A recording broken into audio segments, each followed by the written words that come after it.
सगळ्यांचं स्वागत आहे सदैव क्लासेसमध्ये. पुढचा धडा आपण सुरू करत आहोत. धड्याचं नाव आहे सलाम नमस्ते. लिहिलेला आहे सुधा मूर्ती. सुधा मूर्ती यांचा जन्म आहे 1950चा. या एक प्रसिद्ध लेखिका आहेत. व्हॉइस अँड अदरवाईज, सामान्यातले असामान्य, अस्तित्व, आजीच्या पोतडीतल्या गोष्टी, आयुष्याचे धडे गिरवताना बकुळा, गोष्टी माणसांच्या, ही त्यांची काही प्रसिद्ध पुस्तके आहेत. हा जो एक धडा आहे त्यात आपण जो हा धडा घेत आहोत, कुठला धडा आहे? सलाम नमस्ते. हा जो धडा घेतला आहे तो प्रस्तुत पाठ आहे पुण्यभूमी भारत, या कथासंग्रहातून हा धडा घेतलेला आहे. सुधामूर्ती यांच्या मूळ इंग्रजी कथासंग्रहाचा मराठी अनुवाद केलेला आहे लीना सोहनी यांनी केलेला आहे. लक्षात घ्या. तर या धड्यामध्ये काय आहे महत्वाचं पाहूया आपण. अत्यंत गरीब परिस्थिती असूनही माणुसकी, प्रामाणिकपणा, कष्टवृत्ती, दुसऱ्यांच्या दुःखाविषयीची जाणीव इत्यादी गुण शेख मोहम्मद आणि त्याची मृत्यूच्या दारात उभी असलेली बहीण जुबैदा यांच्या ठाई असू देतात. या पाठात लेखिकेने याचे अत्यंत हृदयस्पर्शी असे वर्णन केलेलं आहे. कोण आहे हा व्यक्ती? त्याचं नाव आहे शेख मोहम्मद आणि त्याची बहीण जुबैदा. काय आहे त्यांचं म्हणणं, काय त्यांची परिस्थिती, या ठिकाणी आपण पाहणार आहोत. तर शेख मोहम्मदचं एक छोटस दुकान होतं. काय होतं? छोटस दुकान होतं. तो वह्यांची किरकोळीनं विक्री करायचा. काय करायचा? वह्या तो विकायचा. दरवर्षी जून महिन्यात मी त्याच्याकडून मोठ्या संख्येनं वह्या विकत घेत असे. मोठ्या संख्येने मी काय करायचं? वह्या विकत घेत असेल त्या व्यक्तीकडून. कोणाकडून? शेख मोहम्मद कडून. आणि या वह्या घेऊन काय करायचं? आम्ही त्या झोपडपट्टीतील शाळकरी मुलांमध्ये आम्ही वाटत असतो. त्याचं दुकान आमच्या ऑफिसच्या जवळच होतं. दुकानाची जागा भाड्याची होती. शेख मोहम्मद फार संकोची स्वभावाचा होता. तो वह्या आणून आमच्याकडे पोहोचवायचा. आमचा चेक तयार झाला की आम्ही त्याला तसं कळवायचो आणि मग तो येऊन चेक घेऊन जायचा. त्याच्या वह्याचे पैसे तो येऊन घेऊन जायचा. असा तो एक साधा व्यक्ती होता बिचारा. एकदा काय झालं, तो असाच तो आमच्या ऑफिसामध्ये आला. त्यावेळी आम्ही सर्वजण मिठाई खात होतो. काय चालतो? मिठाई खात होतो. मी शेखच्या हातावर मिठाई ठेवली, पण त्यानं ती खाल्ली का नाही? बघा, शेखला मिठाई दिली पण त्या शेखने मिठाई खाल्ली नाही. का रे शेख, तुला मधुमेहाचं दुखणं वगैरे आहे का? असं विचारलं. नाही मॅडम. खाऊ घरी न्यावा म्हटलं. घरात लहान मुलं आहेत. माझ्यापेक्षा त्यांनाच याची गोडी जास्त. तुला किती मुलं आहेत? मी त्याला विचारलं. ती तेवढीशी मिठाई घरी जाऊन तुला पुरली असते की नाही कोणास ठाऊक. बरोबर, साधी थोडीशी मिठाई दिली पण त्याला तो म्हटला मी मिठाई खाणार नाही, मी मिठाई माझ्या घरी घेऊन जातो. मॅडम मला एक मुलगी आहे. काय म्हणाला तो? मॅडम मला एक मुलगी आहे. काय म्हणाला तो शेख मोहम्मद? मला एक मुलगी आहे. त्याचबरोबर शिवाय माझ्या घरी, कोणाच्या? त्या शेख मोहम्मदच्या घरी भाची पण माझ्याकडे असते. एक माझी भाची आहे, ती सुद्धा माझ्याकडे असते. भाची म्हणजे बहिणीची मुलगी. का बरं? तुझी भाची तुझ्याकडे का बरं असते? माझी बहीण जुबैदा विधवा आहे. काय आहे? ती विधवा आहे आणि ती आमच्याकडेच राहते. मला ते ऐकून शेख बद्दल वाईट वाटलं. तो एक छोटा दुकानदार होता. तो खूप काही कमवत नव्हता. त्यामुळे त्याच्या कुटुंबाविषयी आणखी काही माहिती काढावीशी मला वाटली. जुबैदा काय करते? ती उत्तम शिवणकाम करते. जुबैदा काय करते? ते उत्तम शिवणकाम करते. ती आणि माझी बायको अशा दोघी जणी मिळून घरी काय करता येतं? त्या शिवणाचा, बरोबर, म्हणजे कपडे वगैरे शिवण्याचा व्यवसाय घरामध्ये करतात. अल्लाची मेहरबानी आहे. आमचं छोटंसं घर आहे. ते सुद्धा छोटंसं भाड्याचं घर आहे आणि आम्ही कसे आहोत? समाधानी आहोत. काय शब्द वापरला त्याने? आम्ही समाधानी आहोत. त्याचं उत्तर माझ्या हृदयाला स्पर्श करून गेलं. आजकालच्या जगात समाधान हा शब्द तसा दुर्मिळच झालेला आहे. असेच काही महिने लोटले आणि एक दिवस शेखचा मला फोन आला. मॅडम, या खेपेला मला तुम्ही चेक ऍडव्हान्स मध्ये देऊ शकाल का? का बरं शेख, काही खास कारण?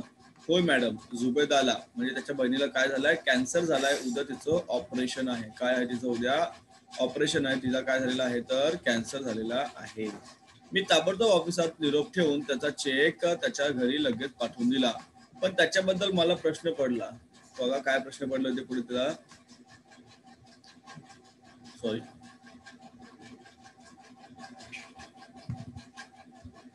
मन उदास झालं होतं. त्या ऑपरेशनचा खर्च भरपूर येणार होता, लक्षात घ्या. पण ती रक्कम जमा करण्यासाठी शेखची नक्कीच खूप धावपळ चालू असणार. पण तरीही त्याने माझ्याकडे पैसे मागितले का नाही? अनुभवानं मला बरंच काही शिकवलंय. आपल्या स्वतःच्या हिऱ्याच्या कुड्या पर्समध्ये लपून गोरगरिबांसाठी निधी गोळा करायला आलेल्या बायका मी पाहिल्या आहेत. आपल्या मुलांना शिष्यवृत्ती मिळावी म्हणून ती मुलं अनाथ असल्याचं सांगताना चांगल्या सदन कुटुंबातल्या आई वडिलांना मी पाहिलेलं आहे. कितीतरी माणसं फाउंडेशन कडून मदत पदरात पाडून घेण्यासाठी आपल्या आईला सुद्धा कधी कधी निराधार ठरवतात. असे अनेक लोक आहेत जी खोटं बोलतात आणि मदत आपल्या पदरात पाडून घेत असतात. जर एखाद्या व्यक्तीला मदत मिळाली नाही तर ती व्यक्ती आयुष्यातून उठेल असं आम्हाला ज्या कुणाबद्दल वाटेल त्यालाच फाउंडेशन मदत करेल असा आम्हाला नेहमी आमचा आग्रह असतो. मी शेखला फोन केला, शेख मला एक सांग, या ऑपरेशनच्या पैशांची काय व्यवस्था केली आहे? कोण म्हणालं, लेखिकेने कोणाला फोन केला? शेखला फोन केला, शेख मोहम्मद, आणि म्हणाला की तू काय व्यवस्था केलेली आहे? त्याने सांगितलं, बघा काय सांगितलं तुम्हाला मॅडम, मी जुबेदाचे, बघा जुबेदाचे आणि माझ्या बायकोचे सगळे दागिने विकले, शिवाय बँकेकडून थोडं कर्ज सुद्धा घेतलं आहे. शेख, तू आम्हाला का नाही मदतीसाठी विचारलंस? तो म्हणाला, मॅडम मला निदान एवढं तरी परवडतंय, पण आणखी कित्येक लोक आमच्याहून गरीब असतात, माझ्यापेक्षा त्यांना तुमच्या मदतीची गरज काय तर जास्त आहे. त्याचं उत्तर मला ऐकावं लागलं. बिचारा गरीब होता पण त्याला वाटलं की माझ्याकडे थोडं तरी आहे. अनेक लोकांना माझ्यापेक्षाही बेकार परिस्थिती अनेक लोकांची असते. जास्त काही न बोलता मी त्याला दुसऱ्या दिवशी हॉस्पिटलची सर्व कागदपत्र घेऊन येण्यास सांगितलं. मी त्याला पुढे काही बोलायची संधी दिलीच नाही.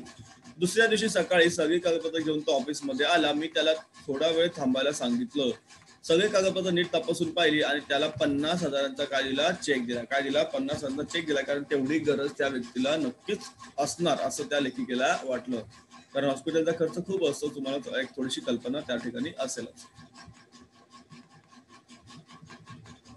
चेहऱ्यावर त्या व्यक्तीचे आश्चर्य होतं. मॅडम, तुमच्याकडून एवढे पैसे मिळतील असं मला वाटलंच नव्हतं. तुम्ही माझ्या संकटात आपला माणूस समजून मदतीला धावून आला. हे बोलणं मी सहसा फारसं मनावर घेत नाही. जेव्हा मी कधी गरजूंना मदत करते तेव्हा लोक असं मला म्हणतच असतात. पण एकदा त्यांची गरज संपली, संकटातून मुक्तता झाली की ते बोलण्याचे कष्ट घेत नाही. असेच काही दिवस लोटले. ऑपरेशन व्यवस्थित पार पडल्याचा निरोप शेखनं आमच्या ऑफिसमध्ये ठेवला होता. त्यानंतर बरेच दिवस झाले शेखचं आणि मॅडमचं काही बोलणं झालं नाही. काही बातमी कळली नाही. आमचंही त्याच्याकडे काही काम निघालं नव्हतं. एक दिवस काय झालं, सकाळच्या वेळी ऑफिसमध्ये पाऊल टाकला आणि रिसेप्शन काउंटर जवळ कोण होता, शेख मला थांबलेला दिसला. त्याच्याबरोबर 4 वर्षाची छोटी मुलगी सुद्धा होती. तिच्या अंगात साधाच सुती फ्रॉक पण झालरी बटन वगैरे लावून सुरेख शिवलेला होता तो. तिच्या केसांना भरपूर तेल लावून चापून चोपून एक पोनीटेल बांधलेली होती. शेखचा चेहरा दुःखीच होता. लेखिकेने विचारलं, काय झालं शेख, कसा आहेस? काय शेख, कसा आहेस तू? तुला भेटीची वेळ वगैरे दिली होती की काय? म्हणजे अपॉइंटमेंट वगैरे घेतली काय? तू डायरेक्ट या ठिकाणी मला येऊन तू भेटायला आले नाहीस? सॉरी मॅडम, 2 आठवड्यापूर्वी कोण गेली? जुबैदा गेली. कोण गेली? जुबैदा. त्याची बहीण 2 आठवड्यापूर्वी गेली. कारण कॅन्सर असा आजार आहे की त्याच्यातून माणसं वाचणं थोडं कधी कधी कठीण होतं. काही लोक वाचतात पण काही लोक वाचत नाहीत. यामध्ये अनेक प्रकारचे वेगळे कॅन्सर आपल्याकडे आहे.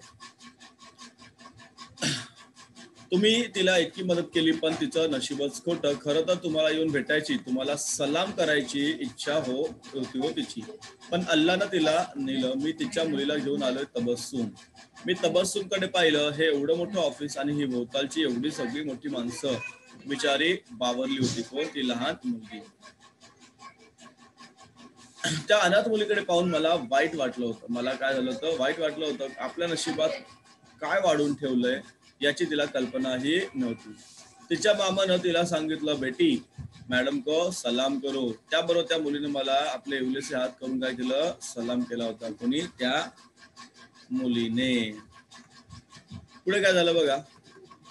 माझ्या तोंडून शब्द फुटेना. शेखने काय केलं होतं तर शेखने डाव्या हाताने डोळे पुसले. शेखने काय केलं? डाव्या हाताने डोळे पुसले आणि खिशातून म्हणून त्याने एक पाकिट काढलं. काय केलं? खिशातून एक पाकिट काढलं. मॅडम, हे तुमच्यासाठी आहे. जुबैदाने पाठवलंय. मला यायला उशीर झाला त्याबद्दल सॉरी. काहीतरी पाकिट त्याने त्या मॅडमच्या हातामध्ये दिलं. काय होतं पाहूया. मी तो लिफाफा उघडला. 3,000 रुपये होते. किती होते? 3,000 रुपये त्याच्यामध्ये होते. मी दोन्ही शेखकडे पाहिले. मॅडम, तुम्ही 50,000 दिले होते पण जुबैदाचं ऑपरेशन आणि औषध पाण्यासाठी फक्त 47,000च खर्च आला. किती खर्च आला? फक्त 47,000 रुपये खर्च आला. आता आपण यातून काही वाचत नाही असं जेव्हा तिला समजलं तेव्हा ती म्हणाली, आपण उरलेले पैसे मॅडमना परत करू, निदान दुसऱ्या कोणाच्या तरी उपयोगाला ते येतील. एखादा नशिबवान असेल त्याचा जीव तरी या 3,000 रुपयांमुळे थोडीफार तरी मदत होईल. आता हे पैसे माझ्यावर खर्च करून वाया घालवायला नको. काय म्हणाले ते, की आता हे पैसे काही माझ्यावर खर्च करू नका आणि वाया घालवू नका. कोण म्हणाली? जुबैदा म्हणाली. कोणाला म्हणाली? आपल्या भावाला म्हणाली. माझ्या नकळत माझ्या डोळ्यात अश्रू आलं, पाणी आलं, गालावरून वाहू लागले. मी जुबैदाला कधी भेटले नव्हते, पण दुसऱ्यांविषयीची तिच्या मनातली ती कळकळ मला पाहून मी थक्क झाले होते. बघा ना, बिचारी मरणाच्या दारात उभी होती आणि तरी सुद्धा तिने दुसऱ्यांचा विचार केला. म्हणाली, माझ्यावर काही पैसे खर्च करू नका, ते पैसे मला तर उपयोगी येणार नाहीत. इतक्या गरिबीमध्ये सुद्धा आणि यातना सहन करताना सुद्धा तिनं दुसऱ्या गरजू रुग्णांचा विचार करावा, ही गोष्ट विस्मयचकित करून सोडणारी होती. आपण स्वतः संकटाशी झुंज करत असताना दुसऱ्यांचा विचार करणारी माणसं या जगामध्ये विरळच आहेत. खूप कमी माणसं आपल्याला पाहायला मिळतात. इथे तुमचं शिक्षण, भाषा, जातपात, धर्म कशा कशाचा संबंध नसतो. त्यासाठी तुमच्या हृदयामध्ये काय हवे असते? अपार करुणा असावी लागते. तुम्ही कोणत्याही जातीचे असू द्या, कोणत्याही धर्माचे असू द्या, तुम्ही कोणत्याही पंथाचे असू द्या, तुम्ही किती शिकलेले असा किंवा नसा. मी तो लिफाफा तसाच शेखला परत देऊन म्हणाले, हे पैसे तबस्सुमसाठी आहेत. अल्लाची तिच्यावर मेहरबानी असू देत, तिला नीट शिकू दे. तुला जर काही मदत लागली तर प्लीज मला सांग. इतरांविषयी करुणेची भावना बाळगण्याच्या बाबतीत ती आपल्या आईच्याही 4 पावलं पुढे जाऊ दे. कोण म्हणाल? लेखिका म्हणाली. बघा तबस्सुम दिसते तुम्हाला त्या काहीच्या चित्रामध्ये.